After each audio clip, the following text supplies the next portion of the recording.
Assalamualaikum warahmatullahi wabarakatuh. Perkenalkan, nama saya Fajur Rahman Wahabi, NIM 21141120555. Kelas 2D, Prodi Ekonomi Syariah, Fakultas Ekonomi dan Bisnis Islam. Oke, di sini saya akan sedikit menjelaskan tentang syaraf dan jual beli emas dan perang dengan tunai. Dalam hadis Muslim nomor 2970 telah menceritakan kepada kami Abu Bakar bin Abu Syaibah dan Amru an-Nakid dan Ishaq bin Ibrahim, dan ini adalah lafaz Ibnu Abu Syaibah. Ishaq berkata telah menggambarkan kepada kami, sedangkan yang dua berkata telah menceritakan kepada kami. Waki telah menceritakan kepada kami Syufan dari Khalid al-Kajjah dari Abu Kilabah dari Abu al-Ashad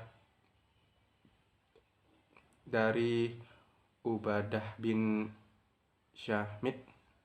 Dia berkata, Rasulullah Shallallahu Alaihi Wasallam bersabda, emas dengan emas, perak dengan perak, gandum dengan gandum, jawawut dengan jawawut, kurma dengan kurma, dan garam dengan garam.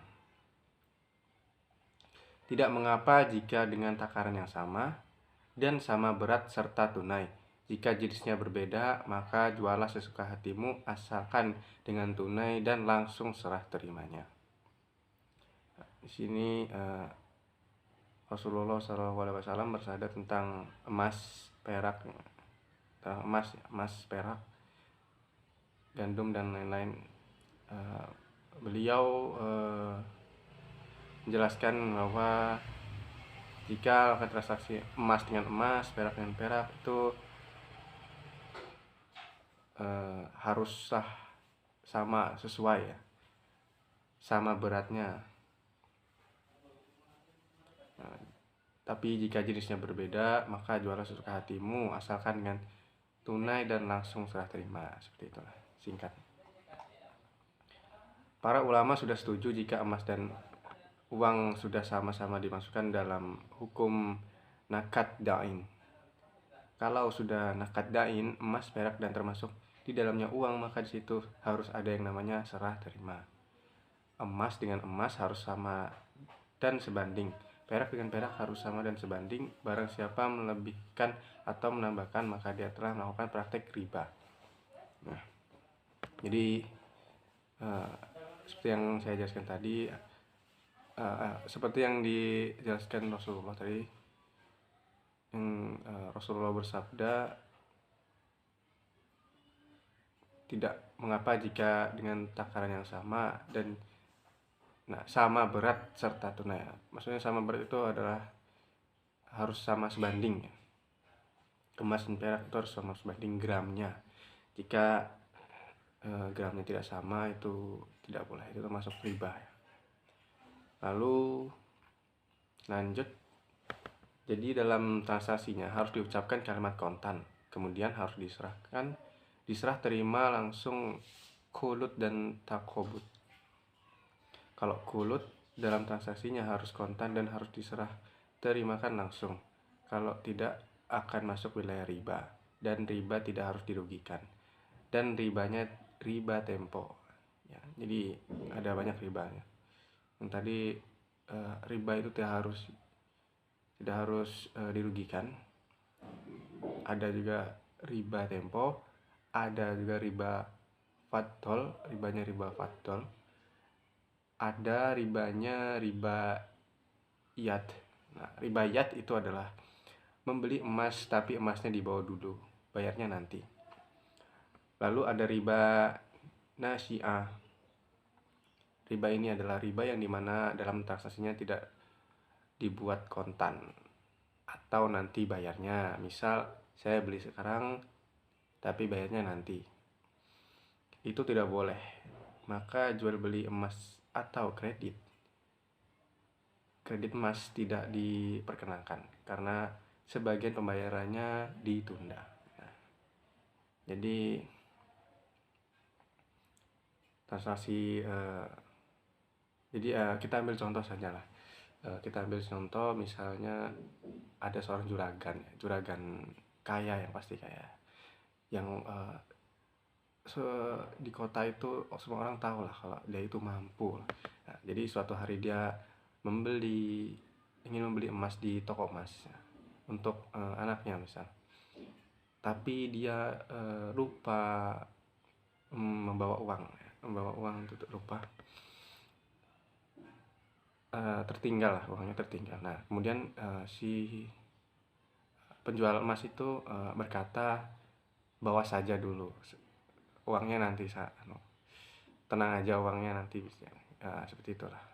Jadi karena si penjualnya itu percaya gitu sama percayalah mampu bakal bayar si orang kaya itu mampu bayarnya, maka si penjual itu merasa percaya kepada orang kaya tersebut. Jadi dia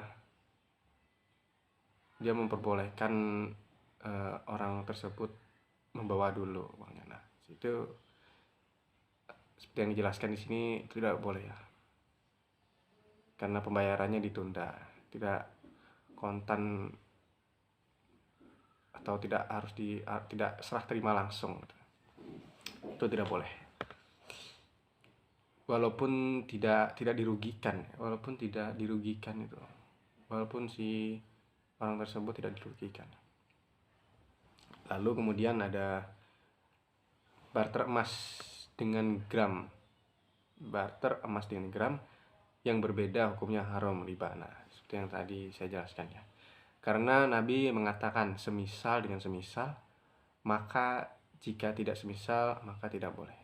Nah, jelaskan bahwa bolehnya barter emas dengan emas asalkan gramnya sama, meskipun kualitasnya berbeda. Yang penting sama dalam timbangan. Nah, ini seperti misalnya saya mempunyai emas yang murahan, dan terus saya ingin nukar emas tersebut dengan emas yang lebih mahal, kualitasnya bagus gitu, kualitas top gitu. Nah, itu boleh saja asal gramnya sama. Jadi itu tidak masalah. Dijelaskan juga haramnya jual beli emas dengan emas, perak dengan perak adalah yang satu barangnya ada, yang satu barangnya tidak ada. Nah, ini misalnya seperti ada pihak pertama yang membeli emas, tapi misalnya dalam salah satu pihak dari dua pihak itu mempunyai barangnya belum ada gitu ya. Nah, itu tidak boleh. Jadi harus serah terima langsung di tempat. Lalu jika barter emas dan perak syaratnya ada dua ya. Di sini ada dua syaratnya, yaitu sama dengan sama dan serah terima di tempat. Namun jika jual beli emas dengan perak tidak perlu, emas dengan perak tidak perlu sama asal serah terima di tempat. Nah, itu maksudnya jika tadi kan emas dengan emas itu kan harus sama gramnya ya. Perak dan perak harus sama. Nah, tapi jika emas barter dengan perak, nah itu tidak apa-apa beda gram, asal tidak perlu sama ya, asal serah terima langsung di tempat. Jadi tolak ukur jual beli emas dan perak adalah timbangan, tidak dengan model-model yang lain, tidak dengan alasan apapun. Memang sudah syariatnya seperti itu, tidak boleh ada yang lain. Lalu muncullah pertanyaan, apakah bisa pembeli di kota A membeli barang itu sementara barangnya di kota B? Nah, tentu saja jawabannya bisa, tetapi dengan syarat pembeli harus menunjuk wakil menunjuk seorang wakil di kota B agar nanti bisa dilakukan transaksi emas ya dan biyadin atau dari tangan ke tangan. Nah, itu saya contohkan ya. Misal saya ingin membeli emas, saya kan berada di kota Palangkaraya ya. Saya ingin membeli emas di Jogja atau Jakarta. Nah, eh, jadi supaya tidak eh, transaksi itu sesuai syariat lah, saya bisa dengan cara menunjukkan wakil kenalan di kota tersebut. Seperti itu, maka transaksi tersebut sah. Lalu apakah wakil tersebut bisa dari pihak marketing? Jawabannya adalah tidak bisa, karena wakil itu tidak boleh berasal dari satu pihak. Para ulama pernah menyebutkan di antara orang-orang yang tidak bisa menjadi wakil adalah orang yang masih satu badan dengan pihak kedua. Nah, sama halnya kayak tadi, misal saya di Palangkaraya ingin membeli emas di Jakarta, tapi saya tidak punya kenalan di Jakarta. Jadi saya mempercayakan wakilnya dari pihak tersebut, pihak penjualan tersebut. Nah, itu tidak boleh karena ulama menyebutkan yang menjadi wakil itu wakil itu tidak boleh dari satu badan dengan pihak tersebut ya. Karena ya memang tidak ada hubungan apa-apa dengan saya gitu. Jadi transaksi itu tidak sah, tidak boleh. Lalu ya, jadi dalam transaksi jual beli kita harus selalu berhati-hati dalam melakukannya ya. Karena salah melakukan transaksi yang tidak melakukan transaksi yang tidak sesuai syariat Islam, maka itu bisa jadi atau memang sudah termasuk ke dalam praktik riba. Dan dalam Islam riba itu hukumnya haram ya. Jadi kita harus selalu senantiasa berhati-hati dalam melakukan transaksi jual beli jika tidak ingin barang yang kita jual atau beli menjadi riba. Sekian, terima kasih. Itu saja yang bisa saya sampaikan. Kurang lebihnya mohon maaf. Wabillahi taufik wal hidayah. Assalamualaikum warahmatullahi wabarakatuh.